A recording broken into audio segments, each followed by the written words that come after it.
For question 1, diagram 1 shows the orbits of two objects. Select words from the box to add 3 missing labeled words to diagram 1.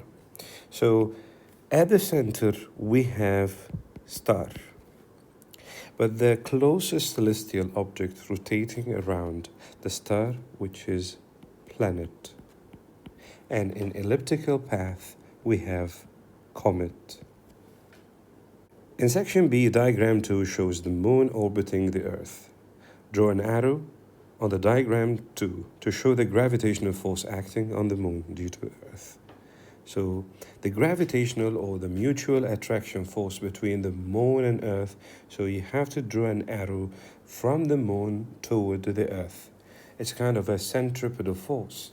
So please use the ruler and pencil and you draw an arrow which is toward the center.